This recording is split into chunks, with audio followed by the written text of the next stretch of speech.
It's just one of these days. But I just got back from being out in Lyon and I had to pick up this cranberry juice. I was so thirsty. And I got a pack of water as well.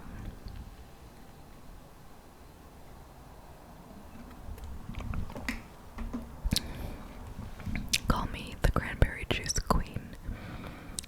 To know me is to know that I love cranberry juice. I don't drink it often because the sugar is, too much. I normally only just drink water or water with lime. But I remember when I moved to France, I had so many cranberry juice bottles, it was ridiculous.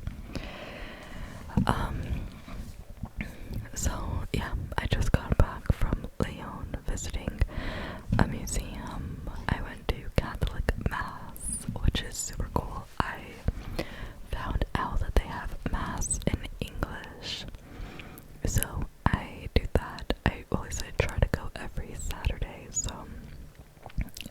it's so nice.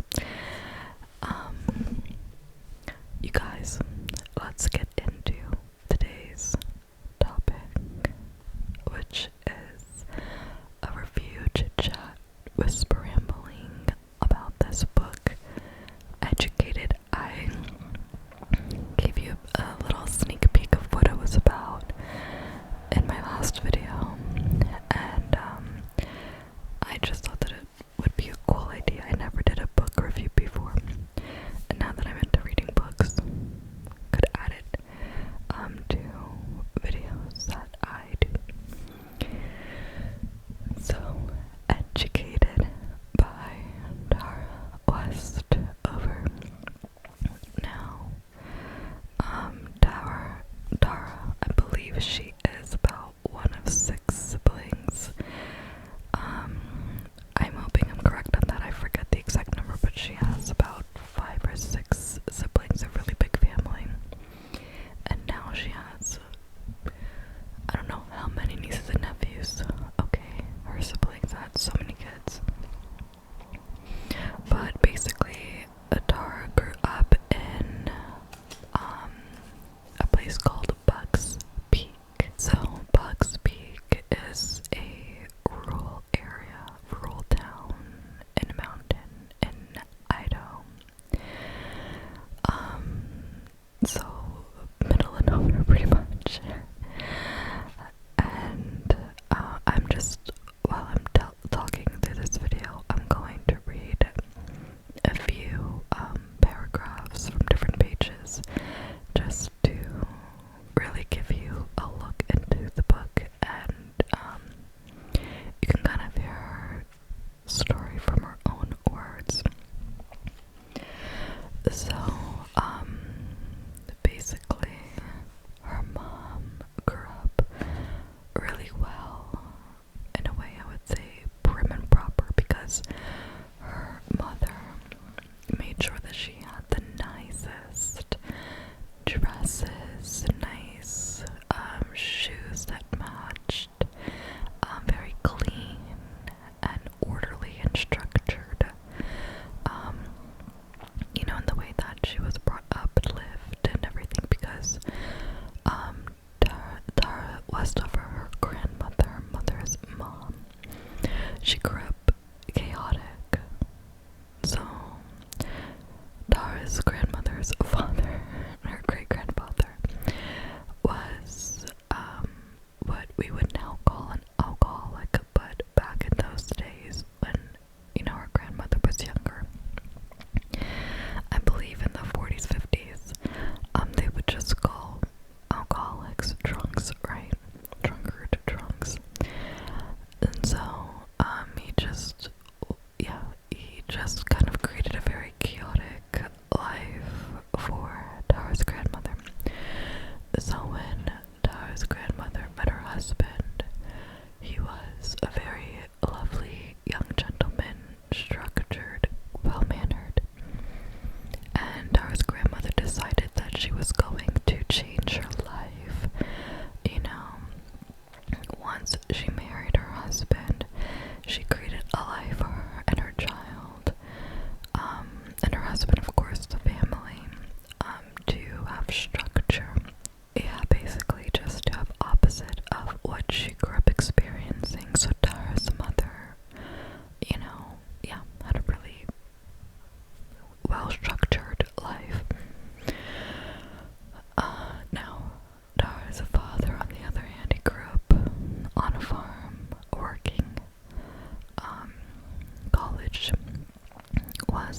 never something that was realistic or even a thought for him. I think he just, all he knew was work, work, work.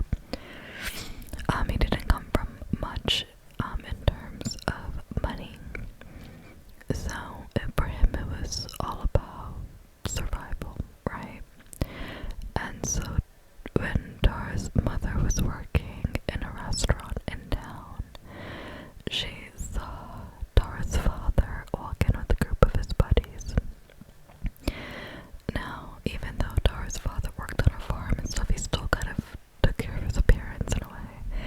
Apparently he had this, you know, that mustache and nothing else, and he would dress in suits, and you know, he was very attractive because to Tara's mother, he seemed more serious than his peers, and you know, he was someone who was very realistic about life and knew what he was doing, and so it really attracted Tara's mom.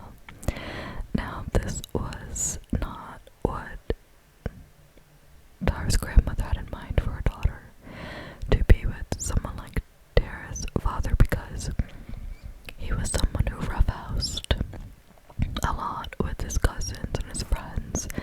They were not very well-mannered young men. And so basically when Tara's mother was dating Tara's father, Tara's uncle, the mom's brother, came to visit one time, just one time, his sister and her to-be husband, and he was kind of taken aback. They said that he should call the police because he saw all of these dudes fighting each other, hitting each other. And Tara's mother explained to him, just listen to what they're saying. And, you know, they were really, really happy for something that happened. And that's just how they celebrated, by roughhousing and hitting and pushing and, you know, whatever each other. And Tara's uncle wanted no parts of that, and he never went back to visit. He just left his sister to do whatever she wanted to do. So she got married, and the mom never really visited. So you have one grandmother called Grandmother Over the Hill, which is Tara's father's mother, and then Grandma Over in Town, which is Tara's mother's mother. But pretty much on that farm that Tara grew up on, it was just her and her family, and not too many visitors as far as family was concerned. Okay, so when Tara was a little girl, so like I said when I mentioned this in the last video, if you haven't seen it, Tara was someone who didn't exist to the United States government. She didn't have a birth certificate, was never enrolled in a school, never stepped foot into a hospital. It was like she didn't exist because her father didn't believe in anything the government had a hand in. He didn't believe in government or medicine, and basically wanted to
listen, your grandfather and I are going out to Arizona, because they would go to Arizona when it got too cold on the east, you know, when it got too cold. And she told her, you should be in school, you know. Don't you want to meet other kids? Don't you want to learn? And it did actually intrigue Tara, but she was hesitant because she had her parents and her family back at the farm, and she's thinking, I can't just run away from home, they'll know. And the grandmother was saying that, well, by the time they realize, we will be long gone, and your father and your mother are not going to drive in this kind of a weather. Your father needs to take care of the farm. We'll be far, so they just have to deal with it. Think about it. But if you decide that you want to come, you need to wake up early, maybe around 4 or 5 in the morning, and we'll be waiting for you to go. And oh, this is the grandmother over the hill, yeah, because they were closer. So, Tara, you know, she went back home and she thought about it, and she was just kind of going in her mind, thinking that her family's going to freak out when they realize that she's not there. They're going to search the mountain for her, until they realize that, you know, she probably went with her grandmother. And I don't know, Tara, she's just a young girl. She decided to stay, you know, like I'm sure a lot of young kids would do. You want to listen to your parents and be with your parents. So the grandmother did wait for her in the morning, and Tara barely went to sleep, and she saw her grandmother's car leaving on the way to Arizona. So as it was now ending summer, the dad, he would work in a junkyard, and this is when Tara kind of started to, you know, remember that he was acting kind of in an erratic way. So he came in from the junkyard, and he was saying how they need to start peeling like peaches and preparing them, putting them in jars for the days of abomination, when, you know, there's no longer going to be access to food, electricity, nothing. We need to start preparing. And so really all of, you know, the kids and everybody was in the kitchen peeling, boiling peaches, putting them in jars. And the dad would count all of the jars and say, this is not enough. And he called a family meeting in the kitchen, and I'm going to read to you what happened. Just a little bit. He basically said that it was time for everyone to know the truth of what was happening. He said there is a family not far from here. They're freedom fighters. They wouldn't let the government brainwash their kids in the public schools, so the feds came after them. Dad exhaled long and slow. The feds surrounded the family's cabin, kept them locked in there for weeks, and when a hungry child, a little boy, snuck out to go hunting, the feds unalived him. So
So this is the kind of stuff that this father was on.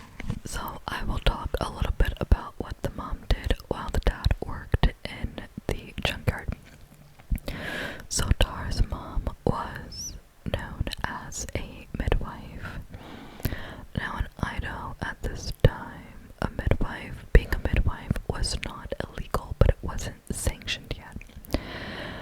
Now this meant that if anything went wrong, it was very, very risky for the midwife because she could face some charges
trying to dump a bin full of scrap metal from the junkyard. Well, a bunch of iron. Okay, now, and mind you, the dad's very careless. He's saying this is faster, not safe. So, she got on in, and she heard the groaning of the hydraulic pumps. So now the bin was level with the trailer, and Dad was giving her that time to climb out. But she was pinned, and she shouted, "I'm stuck," but the growl of the loader's engine was too loud, and she wondered if her dad would wait to dump the bin until he actually saw her get out. He looked in the mirror. Is my daughter out? But she knew that he wouldn't do that. And she shouted because the bin was raising even higher, about to dump everything. And it was very scary because she would have just fallen on a bunch of metal stuff, that was going to be really bad. Now, there was a spike that got embedded into her leg, dragging her downward. She said that she was holding on to something in the truck, but her grip had slipped and she began to slide when the spike finally ripped away from her and fell away, smashing into the trailer with a tremendous crash. She was free but falling, and now she was able to fall on the side and not on top of all of that, grinding metal, which is just ridiculous. So that's when her dad, came out of the truck and saw his daughter on the ground with her leg bleeding,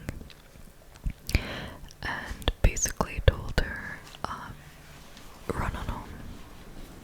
Mom will make you a salve to put on that, and it'll be okay. But actually, when he actually first saw her, he said, "Oh, how'd you manage that?" But the way he said it didn't sound sympathetic or like a worried father. It just sounded disappointed. It's not ideally how you think a father would react to seeing his child badly injured.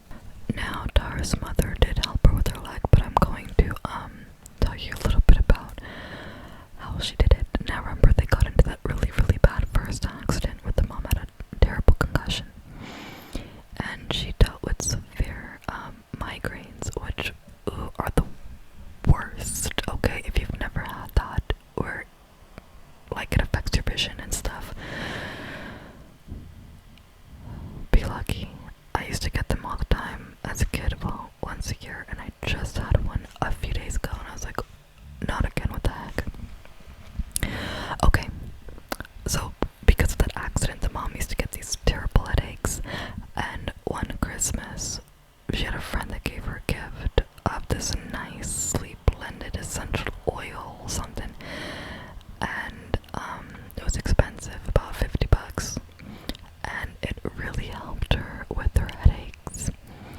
Now, the trouble was that the mom couldn't keep purchasing that because they didn't have that money, and she needed to find a way to kind of make the same thing herself so that she could continue to,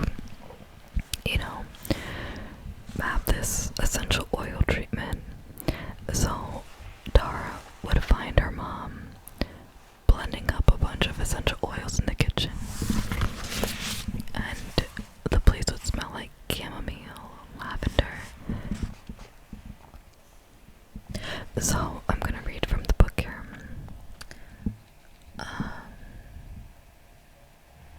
She said to create her formulas, Mother took up something called muscle testing, which she explained to me as asking the body what it needs and letting it answer. Mother would say to herself aloud, I have a migraine. What will make it better? Then she would pick up a bottle of oil, press it to her chest with her eyes closed, and say, do I need this? If her body swayed forward, it meant yes. The oil would help her headache. If her body swayed back,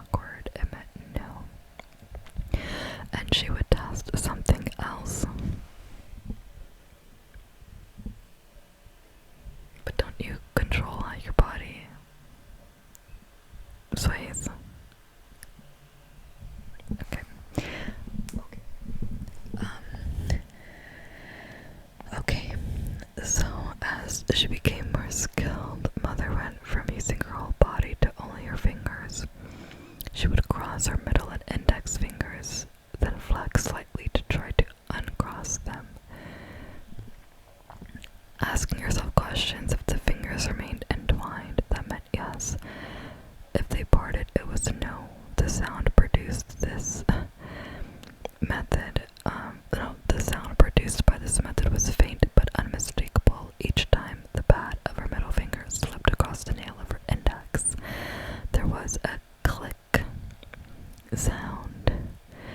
So the mom would always use this clicking method, and she started to use it on people who had issues, and she just called it muscle testing.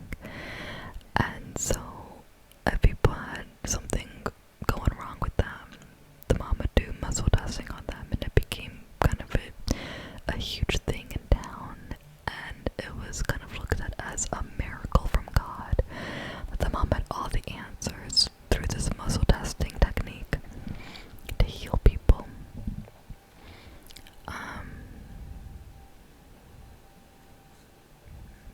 So her mother claimed that healing was spiritual and limitless, and basically she just found this special gift that she had. So when Tara had her leg injured with that spike in her leg, the mother, she went into the kitchen. The mother saw her leg, and it was like purple and the size of a handprint. It was just really bad. And the mom started doing the click, click, click muscle testing to see what her daughter needed. So that's kind of some background. Let's kind of skip forward a little bit here as to what gave her some motivation to want to leave the farm, get some education about her brother, who's a psychopath. And oh my, okay, let's kind of get to this middle part here. So Tara has an older brother named Tyler. He's not the oldest, I'm guessing he's the third oldest brother.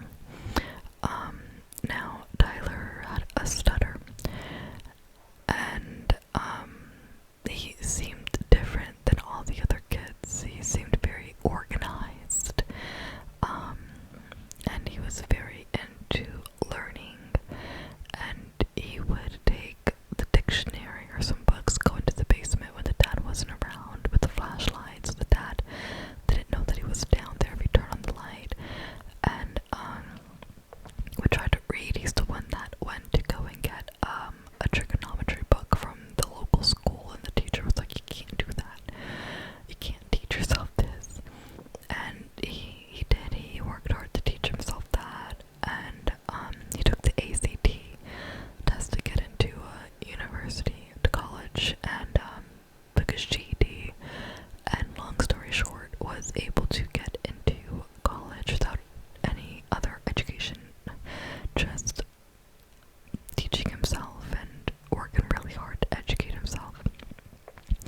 Now, before he left, he had this music player with CDs that had classical music, and so he and Tara would just lay there and listen to the classical music, and he asked Tara what her favorite music was, and so they would listen to that. And Tara loved this time with her brother, which is always ask, can we hear it again? And he's like, okay, tomorrow, it's enough for tonight. And he's just a really good, sweet, big brother. And so when it was time for him to leave, of course the dad didn't agree with him, and the mom followed along with the dad. Whatever her husband says or whatever, she's just going to agree with it. And so when Tyler packed up his truck to leave for school, it was a sad day because none of his family came to say goodbye to him. He was just leaving on his own, not saying goodbye to anybody, giving anyone a hug. And Tara ran outside, and the brother, I think he was looking back in the mirror to see is anybody gonna come out. And he saw his little sister, and he gave her a hug. That's just so sad and sweet. And then he left, and Tara went back to his room and saw that he left her that CD. That was her favorite CD, along with the music player, which was so kind.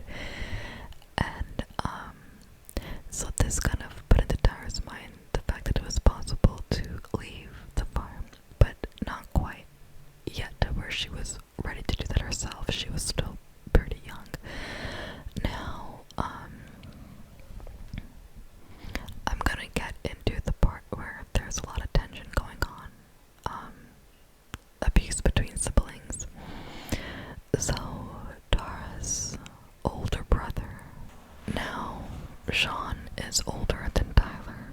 I believe he's the second oldest brother. He's not the oldest, but he's the second oldest brother, I believe. Now, Sean, he was gone for a little while. And, he came back home. And, Zara at first didn't think anything of it, but she did notice that her brother was a major bully. They were in a car one day, I believe, going to the movies or going somewhere to do something, and maybe the church, yeah, they were going somewhere, and she saw how he interacted with a few other kids, and he did something, like took something away from my kid and said, what are you gonna do about it? Which obviously nothing, because he was a big dude. He was just a bully, but in the car, but it was just them two. You know, they would laugh, play games, and it wouldn't be this bully type of character. It was like a different personality. And when there was this girl, I believe it was church, her name was Sadie, who liked her brother. And the brother acted like he could care less. But you would see these mind games that he would play on Sadie. It would be something where he asked for, let's say, a Snickers, and so she would go across the street to the what do you call those things, a general store, a corner store, and got a Snickers. And there was another guy that was there that liked Sadie, named Charles, I believe. And so Sadie came back and brought the candy bar to Sean, Tara's brother. And Sean looked at it and said, what is this? I didn't ask for that. I said, get me a Mars bar. Let's say something else, get me a Mars bar. And she said, no, but you said Snickers. And he's like, he just had this horrible attitude and gaslit her. And so Sadie went and gave the Snickers to Charles and went back across to the store and got the Mars bar and gave it to Sean. And because Sean saw her give that other bar to Charles, he said, oh, where's the Snickers? I don't want this. And she's like, no, but you said you didn't. You said that this is the one that you wanted. And he's like, go back and get that bar from him right now. I don't want this. And he would treat her like trash. And she had to go back and ask for the bar back and then give it to Sean. And I mean, he just treated her terribly, but he would play these like little mind games. Sadie basically would come to their house every day after school. Sean would treat her terribly, where Sean would ask for a cup of water. She would bring the cup of water and then say, I want ice. She would go and get the ice, and he'll say, I want milk. She'll bring the milk with ice. Bring that milk with the ice. No, I want juice. Bring the juice, and then he'll think of something that wasn't there, like vanilla ice cream, a burrito, something that she had to drive into town to go and get. And when she would come back, he would change his mind and want something else. One night, he got back home kind of late, and Dar was sitting on the couch, and he came in the house, and he told her to go get me some water. And she's like, are your legs broken? Go get yourself some water. You're already standing up. Like, what do you think this is? And he's like, go get me that water, or I won't drive you into town tomorrow. This is the game where you know that person wants something from you, and you have all the power. And so she got up, got the water, and she saw this smile creeping on his face. She knew what he was doing, and it was just instinctive in her to just pour the water on his head. And he said to apologize. She said no. What happened next was physical abuse. He grabbed her by her hair, close to her scalp, pulled her into the bathroom, dragged her, and he said apologize. And she said she didn't say anything, and he put her head in the toilet. And you know,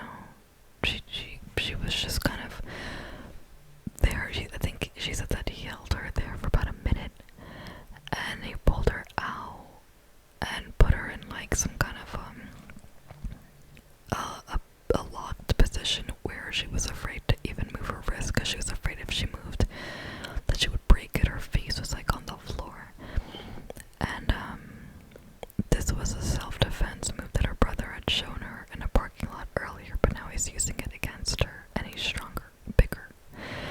She can't do anything, and it's almost like he read her mind, and he, whatever position he put her in, he made it even worse.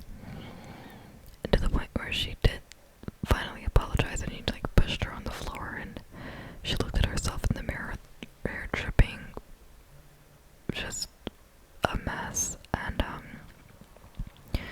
that was the first time that ever happened to her, and it was deeply disappointing, not only about him, but about her parents. Didn't protect her at all. It's interesting, I didn't hear of the father at all when she was going through this physical abuse with her brother. It's like he wasn't there. If he was there, he was checked out, didn't believe it, didn't see it himself. Very unsafe environment. And then the mom, sometimes she was there, and she heard the way that Sean would talk to her about, you're a child, you don't know what you're doing, you need to be taught a lesson, you need to do better. But he was talking to her, but saying it for the mother to hear. And in the other room, he would physically abuse her, doing that same kind of a thing. And one time the mom did actually see this happening, and she was crying and screaming for him to stop because she couldn't stop him physically. And Tara looked up and saw Tyler. Tyler is the one who went away to college, and she had no idea that he would be there. And he said, "What are you doing?" Like he just looked taken aback, and he was slowly walking towards Sean, because remember, Sean is his older brother. The same thing happened to him. He got bullied by his older brother. I think he couldn't believe that he was actually doing this to their little sister. It was sick. And Sean kind of backed away from Tara, and Tyler told her to get out the house right now, but don't go to work because he knows where you work and he'll follow you there. And Sean says she's not going anywhere, I have her keys. And Tyler gave her his keys and said, get out of the house now. Now, I don't know what happened between those two, but when she got back, Tara was on her bed, and this happened multiple times. Of course, this is what people like this do, right? He came to her room, and he seemed emotional, and he was saying how he would never treat her like this again, and that, he was so sorry. You're my sitter little. So just like a cute little nickname, like little sister. You replace it to sitter little. And kind of softened towards her, but then obviously do the same thing over again. It was a cycle of abuse. I mean, and this was in him when he was a child. This is something that was in him since he was a child, so it's ingrained in him, this abusive behavior. Now, what's deeply disturbing is one time he did have an ex-girlfriend, and they got into an argument, and the brother of the girlfriend walked outside, I believe it was her brother, a family member, and saw Sean repeatedly hitting her head against a brick wall. Now, it seemed to nobody that he was going to stop. It seemed he had no intention of stopping, which only meant one thing, that he was trying to take her out. And it gets even worse than that later on. I mean, not worse than that. I mean, this is terrible. It just gets even just more disturbing stuff about Sean. But he's not a good person. So there was a time, so after that incident with, when Tyler walked in, he called her on the phone a little bit after that, and he said, "What's your plan? What are you doing? You can't stay at this farm. You need to get out of there, Tara. You're not safe."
she liked Charles and he wanted to embarrass her, but not overtly.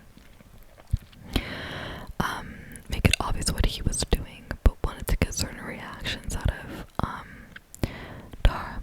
So, skipping forward, Tara. So at this point, Tara had already started school. She got in, even against her dad's, wishes of his kids not attending school. She was able to pass the ACT and get into university. When she got back home from school, because she had already started school, her mother had already made this big Thanksgiving meal, but she actually also had essential oils and tinctures on the table jars. And so Tara cleared all this away. Sean was there. Sean seemed to be in a good mood, but he started to mess with her because he knew that Charles was coming over and this was a game to him. And so the book reads, Sean jabbed his finger into my ribs, sticking hard, and she yelled, "Don't touch me." The next thing she knew, the room turned upside down. My feet were knocked out from under me, and I was swept into the living room, just out of Mother's sight. Sean turned me on my back and sat on my stomach, pinning my arms at my sides to his knees. The shock of his weight forced the breath from my chest. He pressed his forearm into my windpipe. I sputtered, trying to gulp enough air to shout, but the airway was blocked. When you act like a child, you force me to treat you like one. Sean said this loudly for his mom to hear it, and the mom yelled, "Knock it off." And Sean told her, "You'll stay down until you apologize." I said that I was sorry for yelling at him, and a moment later she was standing up. Charles arrived early, and Charles, he sat across from Sean and he was kind of glaring at him because Charles knew that Sean was not a good guy. He heard some of the stories and he just hated Sean. Now, Charles continued. She went to the kitchen, and when she did, she heard Sean telling Charles about his guns. And about all the ways that he could take somebody out, right? And so, Tara, this thing that she developed was to just laugh loudly to try to make it seem like this is a joke. And this would happen when she would be physically abused by her brother in the presence of others, and just laughing loudly like this is a joke, this is not really happening, this is just, we're just playing here. So anyway, she started to laugh loudly, and Sean pulled her onto his lap, and she started to laugh at that too. Strange. Anyways, so she passed Sean carrying a large china plate of dinner rolls, and he stabbed her gut so hard that it knocked the wind out of her. And, she shouted, "Why did you do that?" And he demanded that she apologize for breaking the plate. And this happened,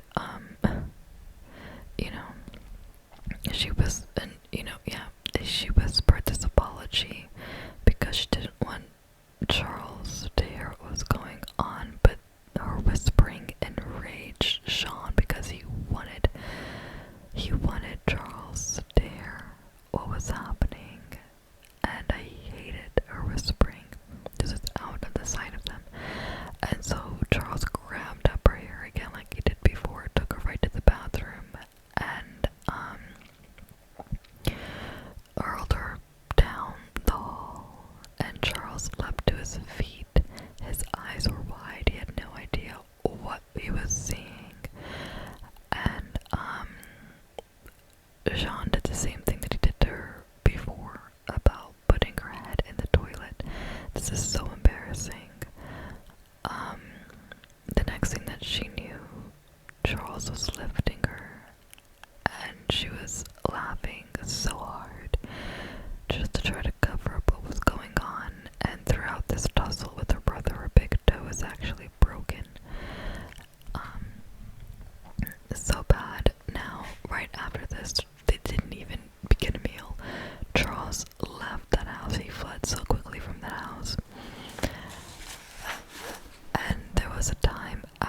this incident when they were sitting down in a park, and Charles was telling her that maybe it's a good idea she doesn't go back to her family, and just trying to help her out and like focus on your studies. And she got super defensive, a protection mechanism really, and she just went off on Charles.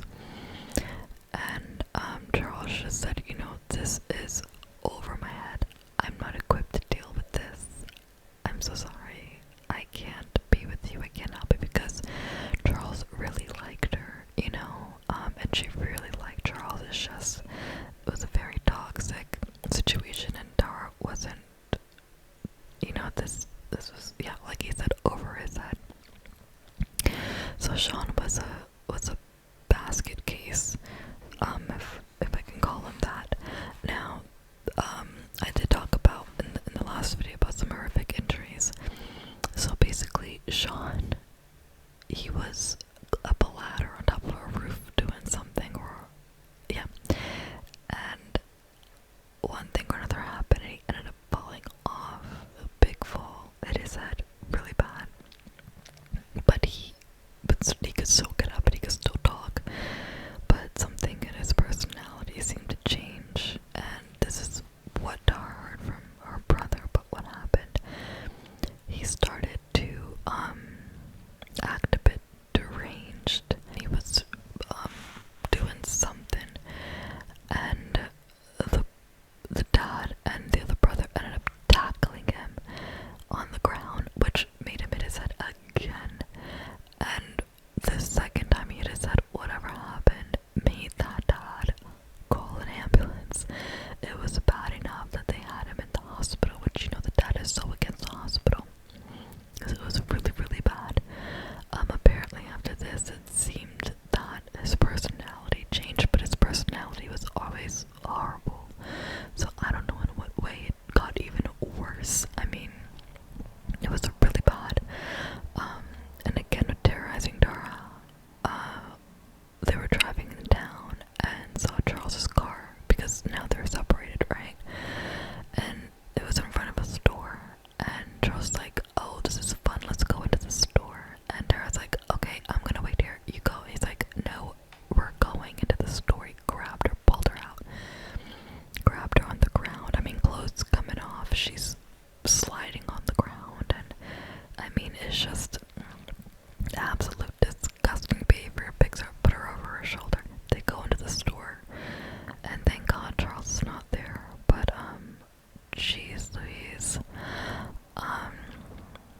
So anyways, Tara is studying and off in college, and she's doing really well. But there's a lot that she doesn't know. She never heard about the Holocaust before, for example.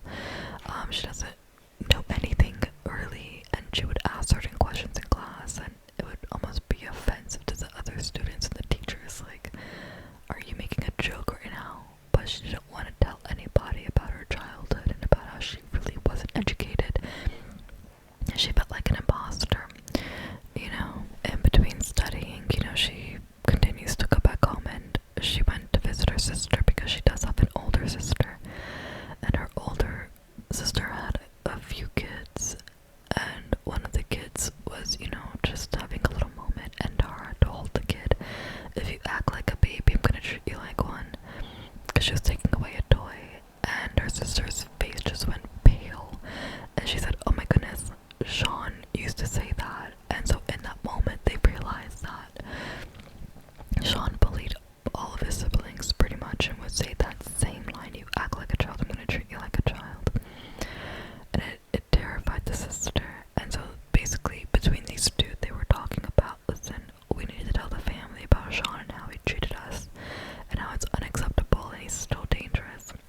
Do you have my back? And Tara was like, sure, I mean, I'm not here with you, you're stuck here, I'm not here, but sure. And so basically, there was a letter that was sent by the sister to the dad and to the mom about how Sean was terribly abusive, and the dad didn't believe it for 1 second, asking, do you have any proof? You don't, you're making this up, why are you treating your brother like this? And the mom just kind of went along with it,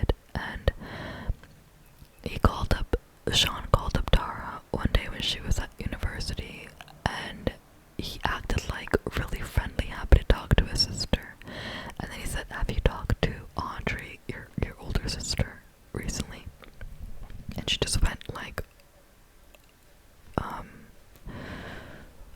my god, she just froze, and she was like, no, what's up? He was like, I'm hearing all this stuff that she's saying.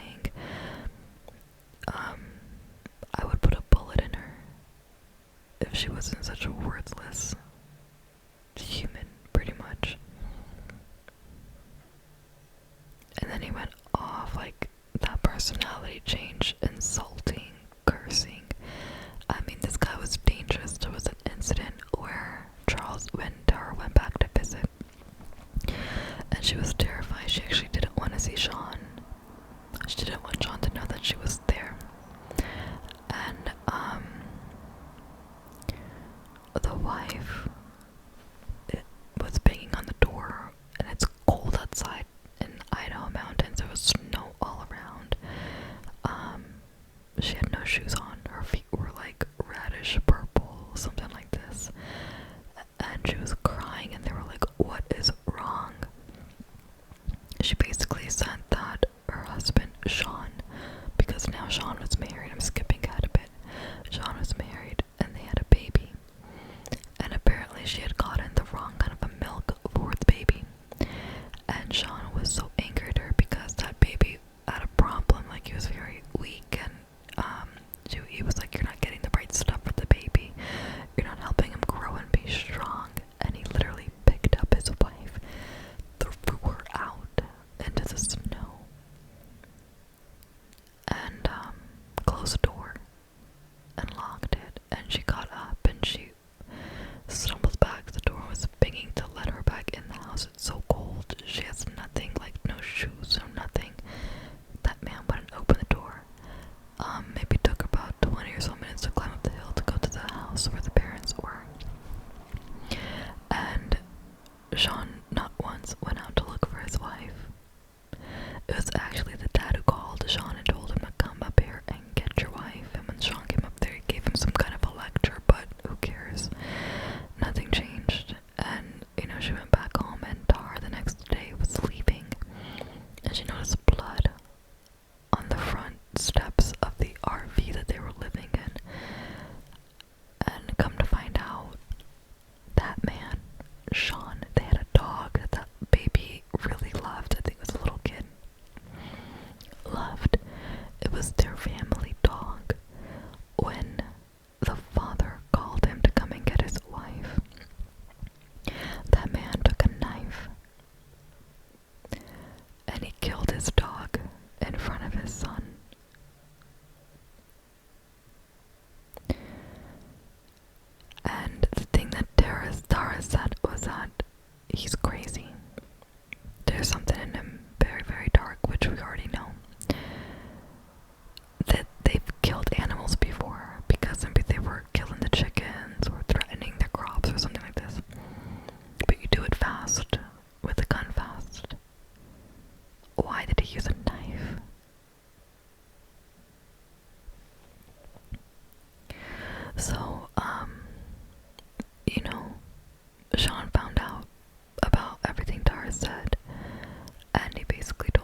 Tara's parents became multi-millionaires because of the mom's muscle techniques, the essential oils that she mixed for healings, and the salves, because of the horrific injuries that her kids had. And I think news spread about how she was really a healer in the town, and her business just blew up, and the house that Tara lived in originally just expanded and expanded, and the dad just added on different rooms, and they were doing really good for themselves. The sister had to be a part of that family and to be okay with their own kids to support her family. But a very lonely experience for Tara, but incredible where her life took her. The thing is that Tara had severe CPTSD, and there was a moment when she was in between worlds of Bugs Peak and her life at university, and she just shut down completely. She couldn't do any studying. She would just spend hours and hours watching movies, videos. She would have the intention of studying and then just watch a bunch of shows, and her mind was just gone. She couldn't do anything. She was just completely shut down and depressed, and zero motivation at all. And she had to really pull herself up out of that, and I think that she was blessed to have such amazing professors really encourage her along the way. She refused money, the loans. At first she didn't want to take any of it, and the professor was like, listen, I will pay for your education myself. Okay, you're offered this opportunity at Cambridge, even at Harvard. But she got, scholarships and help that way, and it was incredible, because one night she was at Cambridge, and one of the professors came outside to talk to her, and she was just saying how she doesn't belong there. She's just a little girl from a farm in the middle of nowhere. And so basically the professor told her the most powerful determinant of who you are is inside you. He said, Professor Steinberg says this in Pygmalion. He said, think of the story that Professor Steinberg said to her. He paused, his eyes fierce, his voice piercing. She was just a cockney in a nice dress until she believed in herself. Then did it matter what dress she wore? That's incredible. Tara distanced herself from her family. She was still willing to talk to her mom and see her mom. She asked her mom multiple times, can you meet me? The mom refused, saying, I won't go anywhere that my husband won't, which I can respect that. I mean, that's a woman who chose her marriage and so chose to stand by her husband, and put that first. Even if it didn't make any sense, was harmful to her kids, she chose